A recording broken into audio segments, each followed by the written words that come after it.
know that, Williamson is different than a lot of places. Williamson is a place that is very hard to replicate online. Of course, we did that in March, as we were ordered to do, and we were able to finish the semester with everyone off campus and online, but the real heart of Williamson education for our young men is to be present and to have the hands-on work that they get in their trade shops. So as long as we feel we can do that safely, then that's our plan. And this plan was briefed to the Board of Trustees a couple weeks ago. They voted unanimously. They had a lot of questions, and we had all the answers for them. And as part of this tonight, we're going to run through the big picture of what this plan is, and then we're also going to be opening it up for your questions. The email address is contact us, all one word, CONCTACTUS, @williamson.edu.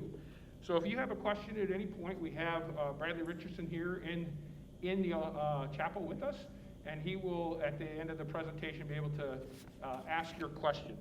For many of you, you're not able to tune in live, and so we're going to post this on our website. And if you're, again, if you watch this a day from now or 2 days from now, you can still use that email address if you have a question, and I guarantee you that we will answer your question. We will get back to you with an answer.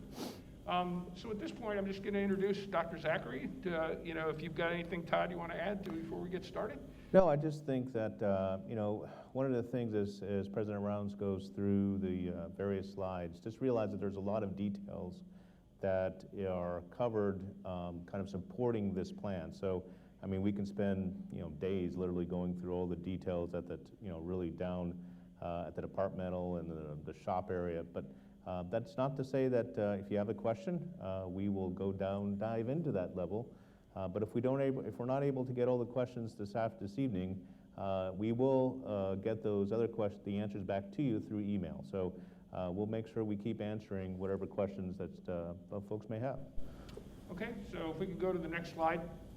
I want everyone to understand that our number one purpose is safety. That's our number one concern for our students, for our staff, for our faculty, for those of us that live on campus and have our families here. Safety is number one. This plan is a flexible plan, and that's one of the things we've learned in the military is you always have to be able to adjust and adapt in every situation. And so all of this plan is posted on our website. If you go onto williamson.edu, you'll see the big banner right there, the reopening plan, and it has all the details there. So I'd encourage you to go through and take a look at that. In addition, the different sections have the as of date.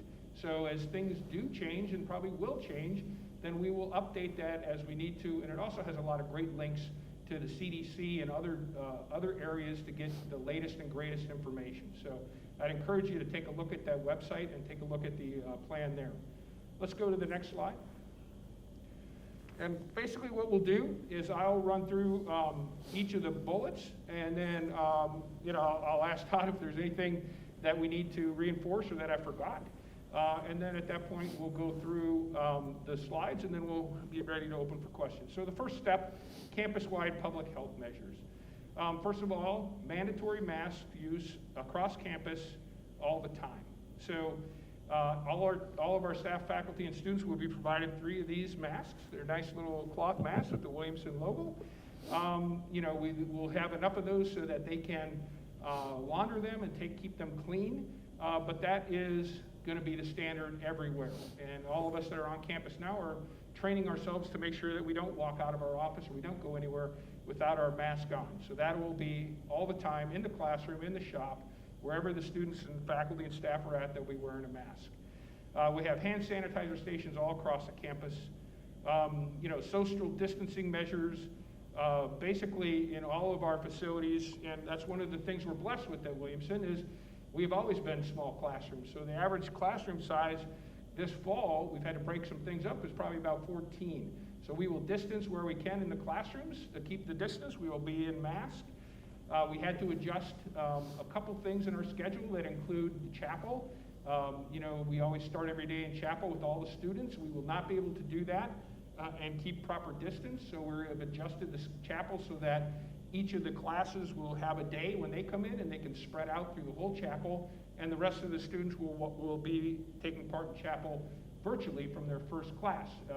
We'll still have lineup and OD checks that will include taking temperatures each day to make sure that if there is somebody that's showing symptoms, temperature, that we can check into that right away.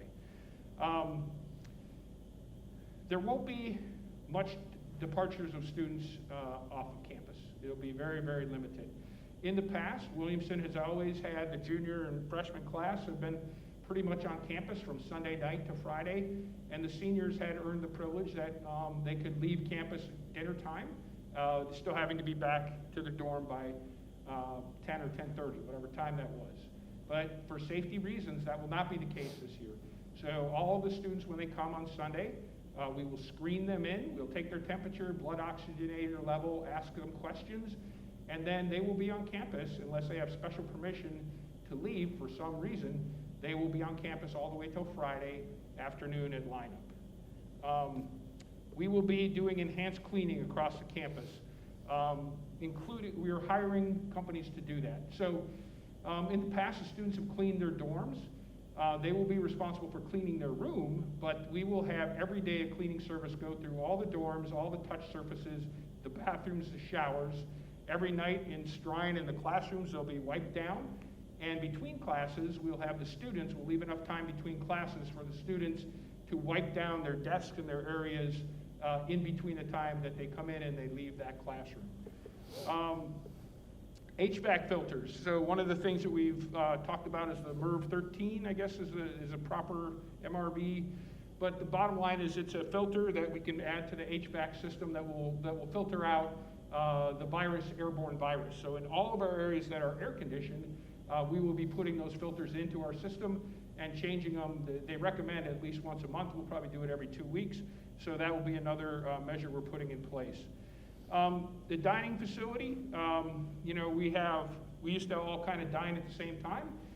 We adjusted our schedule so that the junior, freshman, senior classes will be dining at different hours. And so when they come in, we'll be able to spread them out in the dining room.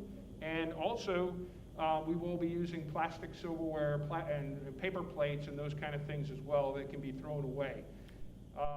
And the table spacing and the table, we've gotten rid of about half our tables and about half our chairs. So not only at each individual table,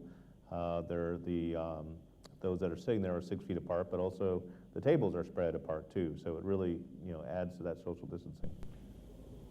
In addition, if you come on campus now, you'll see we have signage everywhere all across the campus to remind people of what the standard is.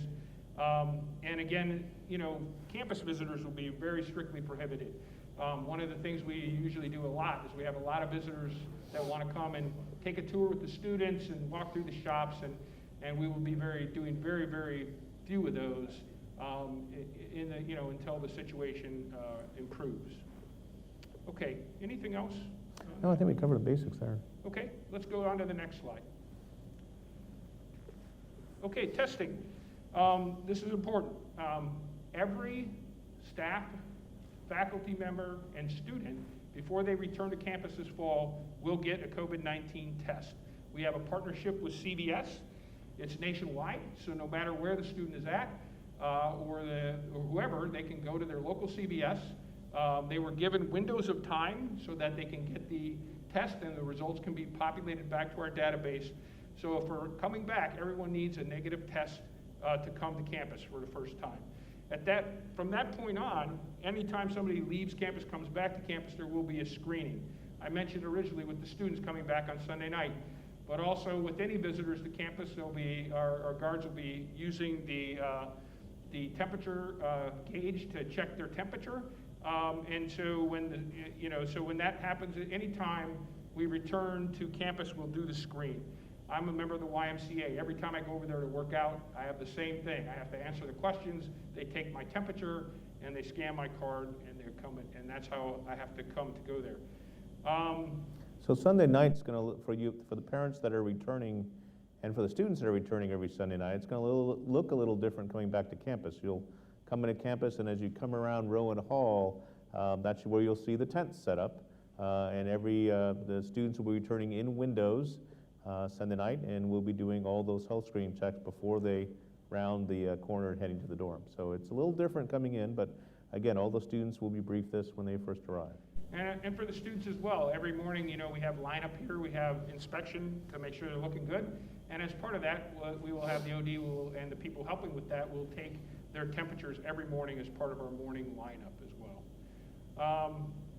Let's see, test failures. Oh, so what happens if a student shows symptoms or if they don't, if they test positive? So first of all, any student that is feeling a symptom will immediately will be sent to a holding area where a nurse can evaluate them when there's nobody else around. They'll bring them in, and then we will send them home. If they don't have a place to stay, we have a place where we can basically isolate them until we can get them tested and get a negative test. And in the meantime, if they're definitely symptomatic, then we will figure out with contact tracing who that person has been in contact with and test them as well.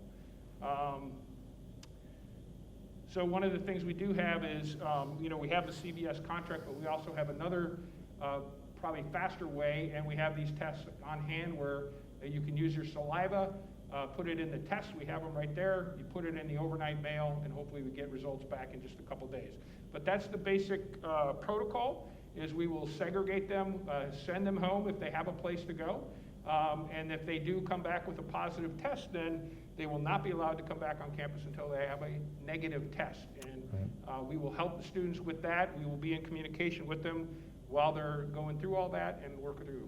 Yeah, one of the things also to note is if a student is manifesting symptoms, as we are sending them home to not only get a test but go into quarantine, we will also providing them a tech go bag, what we're calling it, which has a laptop and connections instructions. So the idea is that they're home and they're waiting for their test and they feel up to it, could log in and through our learning management system follow along with the class, so they don't get too far behind academically, provided of course they're feeling up to it. I mean, Yep. Obviously if they're feeling horrible and don't, then we'll obviously do a makeup plan when they get back and they're healthy, but we want to make sure when we send a student out, we're just sending them with the right tech too.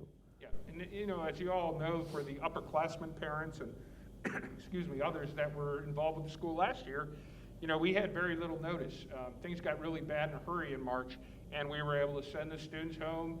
Some of them had some issues with IT. Right. We helped them with that, but the difference this year is that we have an alternate plan. So, we're planning to bring the students here. If the situation changes where we have to send them home again, now we have a plan in place ahead of time. And that includes getting with the students when they come here and making sure they have the proper IT, the types of computers, the things they need. We can help them get that stuff, and that they have a place where they can get the Wi-Fi and all those things we can think out ahead of time. We have a class schedule, everything in place, and if we need to move to that situation, then we can do that quickly and effectively. Again, academics, I think we got that slide up. Yep. Next slide. Go to the next slide. Okay. Academics, again, mandatory face and mask coverings at all times, classes and shops. As we mentioned, we're reducing the class sizes and spreading people out. And like I mentioned, we will have a definite plan that if we need to switch to the distance ed, it's just a matter of executing the plan, and everyone should be ready for that. What are we doing in the meantime? The fact that we did miss quite a bit of shop time at the last half of last semester. Because the students are not going to be allowed to leave campus, and we are going one night a week. They're going to have extra shop time, one night for each class. So you can see on Tuesdays and Wednesday nights, that will be the opportunity to not only go through the regular day, but then to have a few extra hours in shop class at night. Idea is making up some of the things that they were falling behind on for the upperclassmen, and making ahead, continuing to do that as long as we need to, in case we do have a resurgence or things get bad and we do have to send people off campus. So that is, a plan to do that as we come back. The adjustments to the academic schedule include the fact, as I mentioned, that the classes will be going at different hours into have lunch. And so, again, the idea is conform with all of the CDC guidelines as far as distancing, masks, and making sure that that we're cleaning surfaces and doing all the things we can to make sure that people don't get infected. Mm-hmm. All right, moving on to student life. Again, the dormitories, we are comfortable with 2 people in a room. We won't have any three-person rooms, but dormitory life is going to be a little different than before. You're kind of going to be restricted to your floor and your dorm and your dorm. There will be an ability to use the lounge, but probably only 4 students at a time so that they can have the proper distance. So we want to kind of keep people segregated with the roommate, with the people on their floor in those kind of situations. So not a lot of cross-dorm visiting. There will be opportunities if there's study groups and things for places for them to do that safely. As you probably already know, we had to make the decision a few weeks ago that all varsity athletics for the fall have been canceled. And also the intramural program has been canceled. Now, what are we going to do? I mean, you can't spend all the extra time in shop and studying. So we will definitely have activities available for the students to blow off some steam, to get some exercise in a safe way.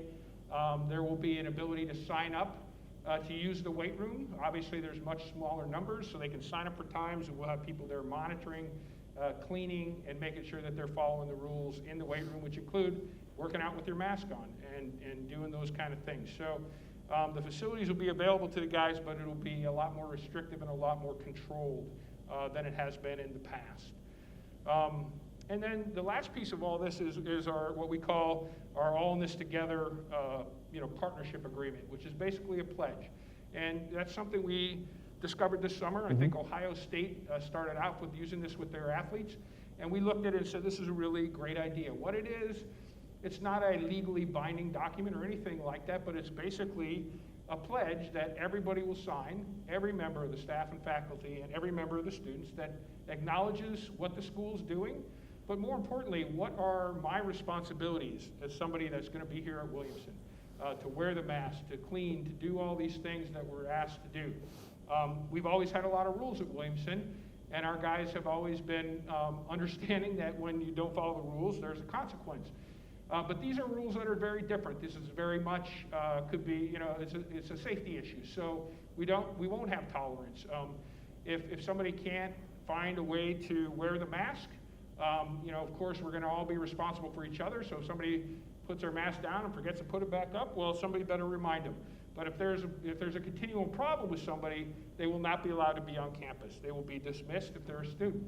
We're not going to give somebody hours for not wearing the mask. If that's going to become a problem, they're going to leave, because we're not going to mess around with that. So that's part of the pledge that everybody will sign as being in this together, looking out for each other like Williamson people do, and taking care of each other so we can get through this safely. Yeah, I think we covered. Okay. Oh, you flew through those slides. So that's the big picture. And again, I probably didn't tell you anything you didn't know if you didn't look at the website. And that was the whole idea. Is that this plan is general. We're putting the details in as we go, and this plan will probably be slightly different tomorrow and the next day. Know that we are, Dr. Zachary all summer was updating the daily situation report. When we got into a yellow and green phase, that became not every day. But we've been working hard on this for quite a while, and we feel very confident that we have a good plan and that we have the right people here to make sure that we execute it safely. It's important for us to continue our mission. It's important for these young men to get this opportunity to be here at Williamson. And so we believe that we can do that safely, and that this plan will help us do that so that we can continue to educate and train these guys and do it in a safe manner. Yeah. Well, I think we want to open up for questions at the moment. So I think Bradley Richardson's sort of manning our email question bank. So if you have any questions, please email them in. And I guess, Bradley, if you want to read out the first question, and we'll do our best to answer it. Certainly, and again, if you have questions, the email is contact@williamson.edu. First question was from a group of alumni, just curious on understanding these procedures, but curious on when alumni might be able to hold in-person meetings on campus again in the future. Did you want to take that? Why don't you answer the question? Sure. And then I'll just chime in if I need to, but I probably won't. Sure. Well, as President Rounds mentioned in the briefing, one of the things that we are significantly doing is limiting visitors to campus. And we understand that there's a lot of involvement by the entire Williamson community in support of the school, and that's something that's really one of the strengths of Williamson. However, our priority right now, and I think everybody would understand, whether you're a parent or alum or someone who's really passionate about the school, is the mission of the school has to come first, and that mission is to safeguard the students and our educational mission. So while we certainly don't want to have to say, hey, we're going to have to hold meetings like the alumni meeting and like the a myriad of different visitors to campus and events like Wing Night, for example. But one of the things that we have to look at and prioritize the safety of the campus. And so under the current conditions, and now whether that changes as we move in from the fall into the spring, certainly we are constantly evaluating not only what we need to do to keep the campus safe, but what measures we need to have in place. But right now, at least at the start of the fall term, that's really, it's hard to answer, but I can answer right now is it's really not going to happen until we see an improvement in probably the environment. And so it's unfortunate, but reality of today. I think the pandemic has made us all have to think differently and think how we do all kinds of things. So as Dr. Zachary mentioned, the Wing Night, which has always been a fun time for families to come on campus, we just can't do that, at least until maybe next semester, maybe if there's a vaccine, right? But for now, there's no Wing Nights that the parents and family can come on. Things like homecoming and convocation are going to be strictly, with the people here. And homecoming will have a lot of events that alumni can tune into, a chapel service, briefings by me and others. So we'll do what we can, even a virtual 5K. But again, the whole idea is what we think is the safest thing is to limit the traffic on and off campus. And so if we can do that, that's going to help keep everyone safe. There's a question asking, are students going to be expected to quarantine themselves before coming back to campus? Do they need to stay on campus on the weekends? Mm-hmm. What does that look like for the expectations? Well, that's a great question. I mean, it's an evolving policy as we are keeping up with things like the CDC, Pennsylvania's Department of Health, Delaware, Chester County Department of Health, and how the environment is on campus. But essentially, that's our directive right now. We have a number of juniors and seniors, for example, that have interned over the summer, several in California and one in Florida, that we have been in contact with, and the requirement is that we've told them, look, you've got to come back early enough, not only that you can put yourself into the 14-day quarantine in alignment with the Pennsylvania Department of Health state guidance, but also the COVID tests. You've got to make sure those are accomplished as well. So for those that are coming from hot red states right now that are recognized by Pennsylvania, they are going into quarantine. If a student manifests symptoms, then and they live within the local area, then they're moving home until we have a valid test. Those that can't move home, if they're from a little farther away, then we have designated areas that are isolated. And you have to understand the difference between isolation and quarantine. So, you look at quarantine, for example, and I'm following the guide, the definitions, for example, and these are available in the CDC. Quarantine is where you don't know the result of whether you're positive or negative, but you are removing yourself from the group. Whereas isolation is you have a positive, you are positive for COVID, and then obviously you're following the guidance from there. So we have areas that are both for quarantine as well as if for some reason a student cannot go home, we have areas set aside for isolation as well, and the support mechanism to do that. Not only from an IT perspective, but also for meals and everything else. So, but the first, obviously, we're not a large campus, so the first strategy for those that are living, and the majority of our students are living within commuting distance. The idea is to send them home with a tech go bag as needed, and then follow a testing protocol from there, with the requirement that you have to have a negative COVID test to return to school. And obviously, as a student is waiting, at home, and if they are, like I said, if they are able to join us, we want to make sure that they don't fall too far behind academically. Hence the reason why the tech is provided to them or whatever support they may need. I mean, we learned, like every college, we learned a lot of lessons back in March. I mean, I think we did, certainly there were some things that we could improve on, but the feedback we had from both students and faculty and staff, we got a lot of things right. Doesn't mean there wasn't things to improve on, but and we've striven since March really to improve upon those areas. So it's a kind of a complex issue depending upon nature of if it's quarantine, if it's before arrival, but we're basically aligning ourselves with everything that we are seeing in the CDC and Pennsylvania Department of Health. I mean, it sort of takes me back a little bit. One of my last jobs in the military before I retired was as a director of operations in Alaska, and for 2 years, that's really all me and myself and my staff did was, you plan for two things in Alaska: pandemic. And for those who are wondering why would you ever plan for a pandemic in Alaska, well, it's just because of the port throughput through that state. But you also plan for other things, but pandemic was a big part of that. And so this is taking me a little bit back to my previous roots a little bit in this. But you put the best plan you have in place and adjust as you go, as the environment changes, realizing that that may change. Yeah, I mean that's these masks are worn not for me to protect me, but because that is going to prevent me if I have the virus to transmit it to somebody else. And I really believe that that's we have a big advantage over a lot of other colleges that are trying to bring people back to campus. Number one, we'll be able to keep our guys on campus and isolated all during the week.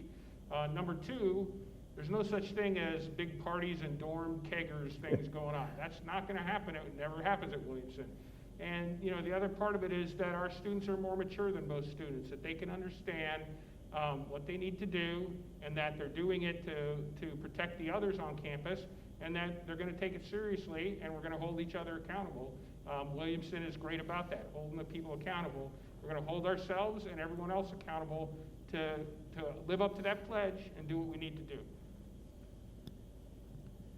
There's a question I think you touched briefly on of how we are going to help mitigate indoor airborne transmission of COVID-19. Mm-hmm. Mm-hmm. Yeah, it's essentially one of the things that came out early from the CDC and was, again, most of the things that are coming out from the CDC, I'm sure as the audience knows, are recommendations and guidelines, but one of them was to really look at the filters in your HVAC system, and that was one of the things that we looked at was also identified by a couple of members of our board of trustees who have that experience as well, and so that's one of the things we looked at and acquired the right filtration filters that the CDC and others, Pennsylvania Department of Health and the American Association of HVAC actually recommended it as well. So that's one of the things that we made sure we got early, and we got a significant supply of them through Corey Jackson and his team, and we will be they're already in place now, but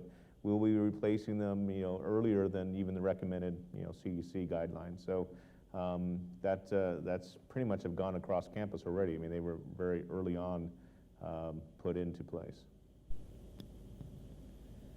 There's a question, if we do end up having to go remote again for education, how would shop time be made up moving forward?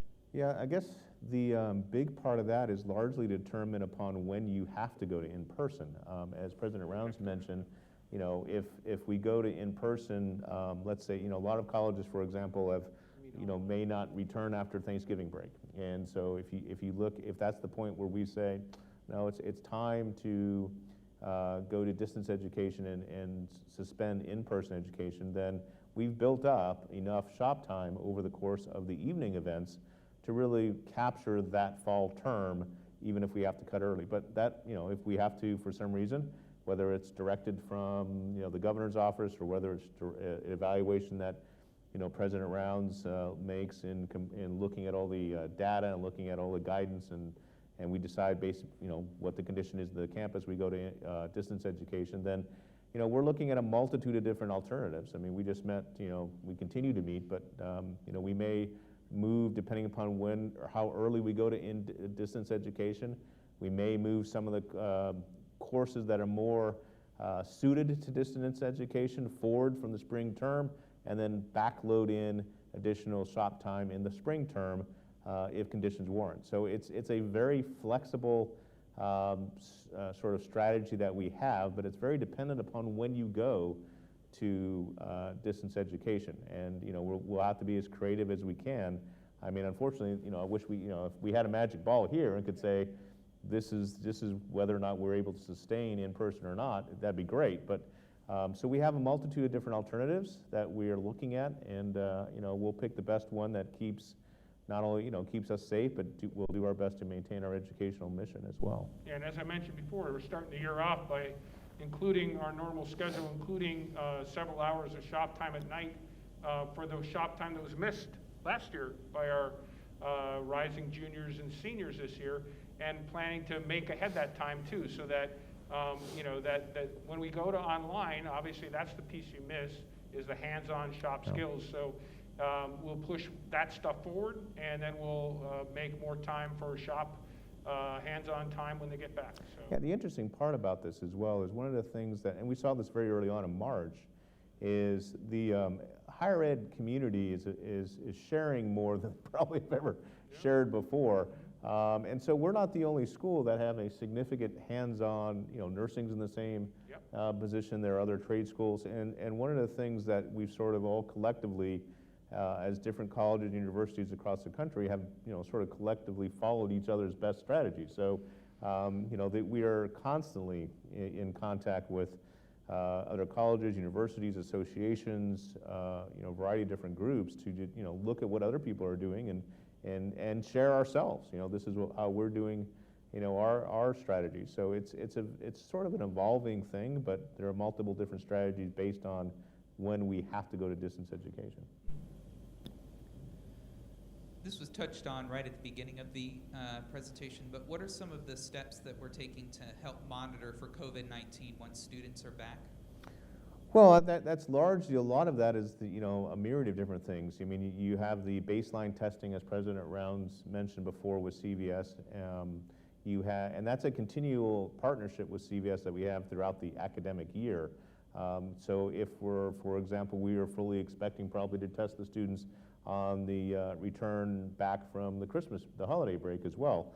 But that's so that you have sort of that level. Then you have the health screenings that occur not only each week as students sort of reset the week as they arrive back on Sunday or after a holiday, let's say a 3-day weekend, then Sunday becomes sort of Monday night. And then you have the daily checks, both with temperature, as the students go to lineup pad. And then we've got the whole system that we've set up between different waiting rooms and the isolation area and the quarantine area, and how we're going to test those students who are symptomatic and what that means in terms of the process of moving them home if possible, and then that continual contact with them. And I think that's an important part, is we're not going to just send a student home and say, okay, call us again in 14 days. We're going to send, as we send a student home, we're going to be following up with that student to make sure whatever help that they need, we provide them. And so it's not just, and we've done that always. So if we send a student home, for example, before COVID happened, for a variety of different reasons, whether they twisted their ankle or whatever, or had a virus like a flu virus, then Ms. Montone, who's our student health director, does a great job of following up with both the students and the parents, just to make sure they're doing all right and what can we do to help. So like I said, there's a myriad of different things, from the COVID viral test that we're doing with CVS to the individual health screenings that we do both at a weekly as well as daily when students are returning to campus. And that goes as well for faculty and staff. We'll be starting that as well. There'll be temperature checks for them as they return each morning back onto campus. And so that'll be similar to the faculty and staff as well. Yeah, and I think, there definitely are, we know there are asymptomatic cases where people may have it and don't really even feel, they don't run a temperature. But the bottom line is, if somebody has it and they're wearing their mask and they're washing their hands and they're doing what they're supposed to do, even with their roommate and others, then they won't spread it, and people will be safe. So again, that's all we can do is, when the symptoms present themselves, quickly quarantine, isolate, test, contact trace, and test those people that have been in contact, and then when we get the negative test, put them back in the mix. So Yeah, and you know, the other realization is that we're not just looking at what's happening here on campus. I mean, one of the things that we do daily, and we've been doing this since the inception of this, is every day, you know, I walk into my office, I know President Round does the same thing, and we go through sort of the litany of, all right, what's the current, you know, state in Pennsylvania? What's the current state in the county surrounding Delaware County? What's Delaware County in terms of its positivity rate, current 7-day, last 7-day. You know, then you start looking at CDC guidance. You start looking at things coming from the Pennsylvania Department of Health. And that's a daily check to see, you know, kind of gauge, yes, we want to obviously gauge what's happening at the college, but we realize the college, you know, there's a world outside the college, and we want to make sure we're looking at those items as well as, like I mentioned before, all those contacts that we have with other schools and other you know, universities as well as associations. We're kind of all binding together to making sure that we try to keep everybody safe. There were two questions around students on the weekend. One was if there's concern for students leaving campus for the weekend and coming back on Sunday, but also a question of do students need to leave? Are they required to leave for the weekend and then come back on Sunday? You want to take those? yeah, sure. Well, first of all, I'll take the second one first. No student's ever required to leave for the weekend, so they're always welcome to stay. And many of our students do stay for the weekend because they either live too far away or they're just not comfortable going home or they don't want to. But many of our students are local. We talked about everything. We talked about a lot of different options that included locking the students completely down and not letting them leave campus. But there's lots of people, regardless, that will be coming on and off campus, staff and faculty, deliveries, mail, whatever.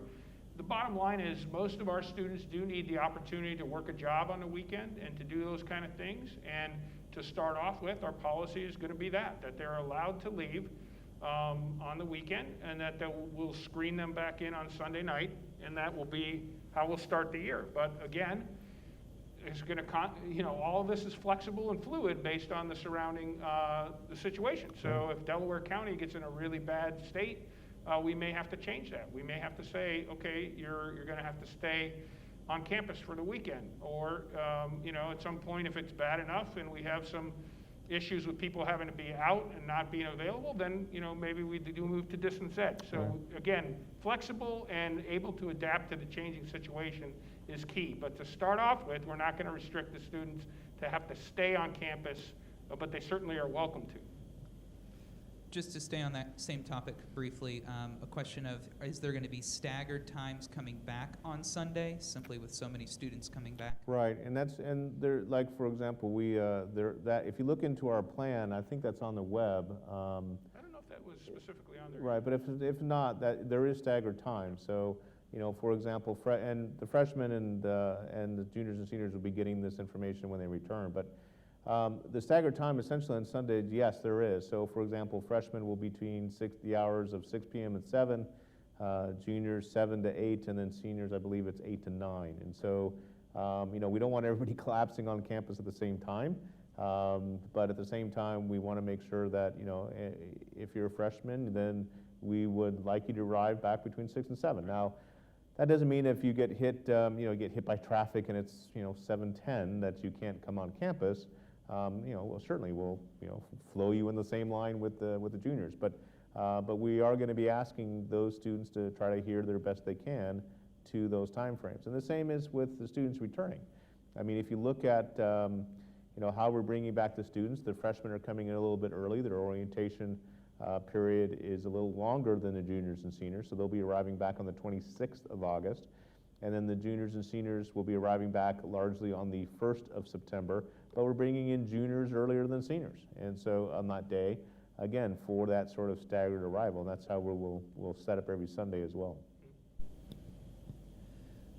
We talked a lot about different cleaning procedures. With a specific question about cleaning procedures around communal shop equipment and what plans might be for individual shops that are sharing equipment between students. Well, that's a great question. I mean, that's going to be very shop dependent. I mean, some shops are more prone to that than others. But one of the things that we're putting in place is, there's going to be cleaning supplies and, wipies and spray bottles and a myriad of different cleaning supplies. So the directive then, if, for example, let's take machine shop. That's probably where they're mostly sharing. When a student is finished with a piece of machine and when it's turned off and it's safe to then, the expectation is, yes, you're going to be grabbing the cleaning bottle that's, spread throughout the shop, spraying it down, wiping it down. We've also invested in a number of those, the cleaning foggers that help the larger areas, and those would be especially in rest hall, for example.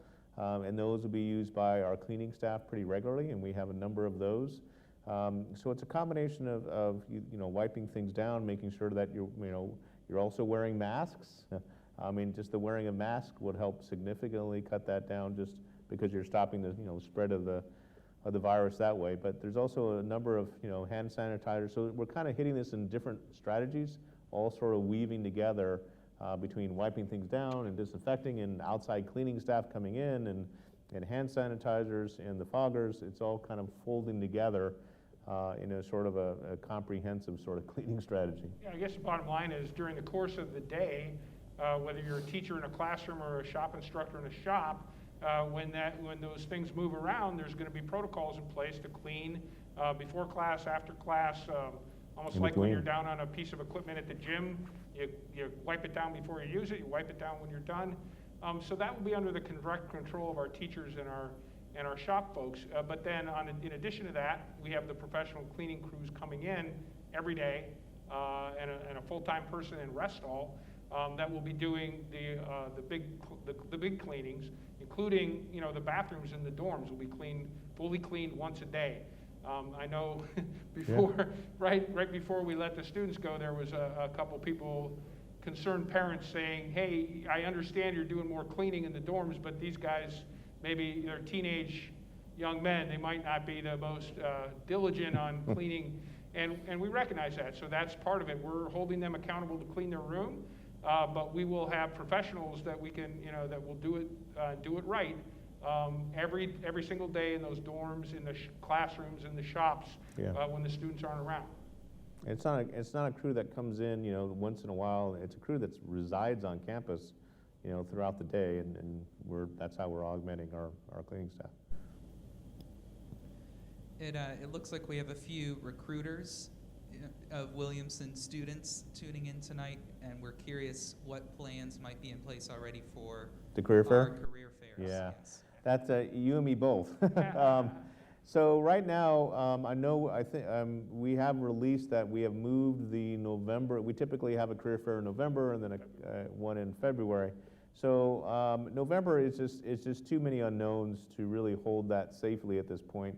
So the November career fair has been moved to February, with the February one that moved to April. And so when we look at the career fair, and we're keeping a tight eye on that, and if we, as the school year starts to unfold, we'll get a better idea of the environment, and we are right now looking at alternatives if we have to modify the career fair in February to do a virtual career fair, and there's a lot of great innovation out there to do that, and we will look at that if need be.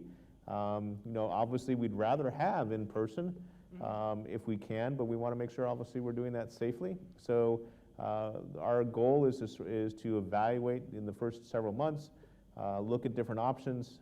If we feel the situation or the environment warrants a virtual career fair in February with maybe an in-person one in April, then obviously we'll pursue that and work with our great partners and who recruit our students and want to meet our students and get to know Williamson a little bit better. So it's kind of hard to come up with an exact answer on that right now. We're planning in person, but realizing that we are going to be flexible enough to modify that if needed. That's right. So bottom line is there is no November career fair. We are planning some form of a February one, and we will probably follow up with with one in April. And the good news with that is hopefully maybe we put up tents and maybe we go do a big portion of it outside because the weather would support that in April.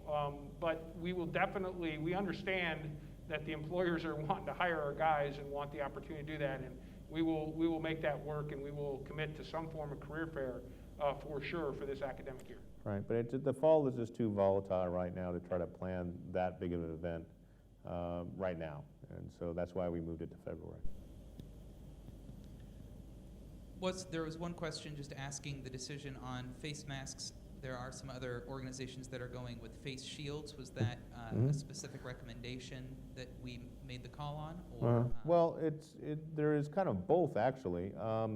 I mean, if you look at the CDC guidance and you look at the PA state guidance and you look at as many different references as you can, there's a lot of referencing to masks that are a little bit more easier to wear. You can procure them a little bit easier. You can wash them definitely easier. But we've also, for example, when you're in front of a classroom, you may want to, for example, if you're 6 feet away from your students, for example, they may find it difficult to hear you.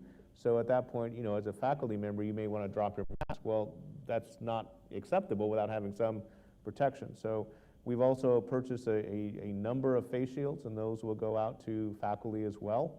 As you approach a student, then you have your face shield, and you're going to put your mask back on as well. But so there are some options either way, but there's advantages and disadvantages. But both the face shield and the mask, are there to prevent the transmission. And so, on general, going around campus, the mask is the strategy that we think would best be a player here, but certainly are augmenting that as needed with face shields. Yeah, and we've had at least one teacher, a Spanish teacher, that said they need to see my mouth when I'm pronouncing these words, and so as long as she's 6 feet away, then she can drop her mask, but she has the face shield to provide extra protection. Generally speaking, they don't expect that the face shield is a replacement for the mask. They usually wear the mask and the face shield, but we've certainly made that available to all our staff and faculty if they feel they want to have a face shield and that makes them feel more comfortable. Hey, that's great. And I realize, I was trying to sport the Williamson mask today. It's not the normal one that I have, so it's been falling off my nose, and people are probably saying, why does this mask keep coming off, right? So that's part of the thing that we're going to have to make sure that we get them properly fit, that they fit correctly, and so that we're not having to constantly adjust masks like I've been doing all night. So I apologize for that. I probably should have stayed with my standard mask instead of trying to do the Williamson one. Right, but for face shields, for example, one of the first things you'll see probably an application of face shields will be on the return to campus, because whether it's Sunday night or the return to campus, for example, freshmen that come in, and we'll do the same thing with juniors and seniors, but the freshmen that come in, for example, on August 26th, will not all en masse report to a single location. They will report to 4 different tents, and at 4 different tents, the first thing that they get is the health screening, the temperature checks, the oxygen air check, the questionnaire, and the people that are providing that test will be in face shields as well as masks. So it's a combination of both. It's not one exclusively to the or the other. It looks like we've covered pretty much all of the questions. There's one general question that's been kind of asked throughout this. Okay. If out of all of this there's somebody that's asymptomatic and is somehow at risk of spreading COVID, is this plan in place in a way that seems to be mitigating the risks as much as possible? One of the things, and whether you're looking at the CDC or whether you're looking at the Department of Health at the state level, at the municipality level, or the county level, there's not a magic bullet. Otherwise, everybody would be doing that. And so, we have to position. We're positioning the Williamson the best that we feel that we can position Williamson, but. Between the temperature checks and the oxygen air checks, and realizing if someone is not exhibiting any symptoms, they don't feel poorly, and hopefully we're catching that with the viral test of baseline. But it's a difficult thing. I mean, it is, and so it's the same that we all face every day. For example, I mean, if you're going into supermarket, there could be someone 6 feet away from you that is asymptomatic, that feels fine, and maybe you've gotten a COVID test. Yeah, but again, if that person that's asymptomatic, they don't feel any symptoms, they don't know they're sick, but guess what? They've signed the pledge that they're going to put their mask on, they're going to wash their hands, they're going to keep distance from other people, and they won't spread it. As long as we hold everybody accountable for doing what we're supposed to do, I mean, everyone should assume. My test just came back, I'm negative, but I'm acting like I have it because I'm wearing a mask and I'm trying to stay away from people and act like, hey, if I did have it, I wouldn't want them to catch it. Yeah. So, that's, there's a million different what ifs, and again, I think it just kind of comes back to, we feel that we got the team here, the staff and faculty, we got the right students that are willing to understand how important this is and to follow the rules that we put in place. And we feel strongly that the rules and the plan that we have, that we put together is a good one, that will mitigate a lot of the risk and allow us to continue, to accomplish our mission, which is to train these young guys, have them here and have them working and learning their trades. So, the one other thing that wasn't mentioned in the big picture is we are working on getting a medical consulting firm that will also, again, be able to check our plan and just be kind of an outside auditor that can come in here and walk around and just make sure and give us reports and advice and again, just kind of, an infectious disease specialist, our own little kind of Dr. Fauci guy that would help us really make sure that we're doing all the right things and that we're enforcing the proper discipline in that. So Yeah. That's just another thing. I mean, the bottom line is the situation is changing rapidly. It's, August 6th. Tomorrow, things could change, and we know that we will continue to update the plan, continue to take a look at what's going on and change it as we need to. And I guess we would just encourage all of you to kind of stay in tune with our website, watch for updates to the plan, and for goodness sakes, if you have a question, send it to us. Again, maybe there's other questions we didn't get to tonight, but we will definitely respond. And for any of you that are watching this at 2 in the morning or on Saturday afternoon, again, don't let that stop you from sending your question into us, and we will definitely promise to get back to you with an answer. Yeah, and just as we mentioned when we first started this meeting, that you remember the plan that we put out is sort of the overview plan, but there's a lot of details behind it. For example, in the chapel, you can't really see it in this shot, but there are social distancing and stickers and signs. This seat you can sit in, and these two you can't. And so those are, all the details that go behind that plan. There's plexiglass everywhere on the common areas. There's a lot of things that are at the detail level that we can make this plan basically War and Peace in terms of its length. But we wanted to make sure we had the large areas so you can see the general movement, and then make those details available to anyone as they want to. So. Yeah, when you come to campus, you'll see in the dining room, there's not many tables in there, and the chairs, there's only 2 or 3 chairs at each table, and there's spots marked where the students will stand when they get in line for lunch, and there's where they can sit. So again, there's been a lot of thought and a lot of prior work over the summer by Corey and the rest of the staff here to get us in a position to be able to have this all in place and ready to go when the students come in just a couple weeks. So. I do want to say one last thing, I guess, on the medical consultant. That is we're working with 2 agencies right now and it takes a long time to find one of those. But that doesn't mean that our plan hasn't been already vetted through medical. I mean, we've had conversations with Temple and Mainline and one of the topics that we bring up is this is the overview of our plan. What did we miss? And what we've gotten has been very positive. Hey, I think you've covered all the bases, but realizing those bases may shift a little bit. Right. Yeah. Anything else?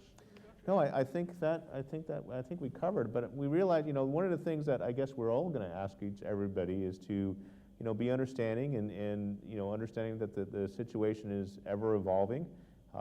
And we will adapt as best and quickly as we can, but I guess a little bit of patience and a little bit of understanding goes a long way, as we all together collectively try to face this thing, as a unified team. And really, will there be dips and valleys, and probably, but we're going to do our best, to keep everyone safe.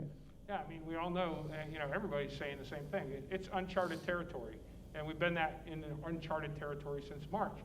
I'm kind of disappointed, I guess, when I was thinking of what I was thinking about in April and May, hoping that by this point in the summer things would really have subsided and we really got it under control and a fairly normal return to campus.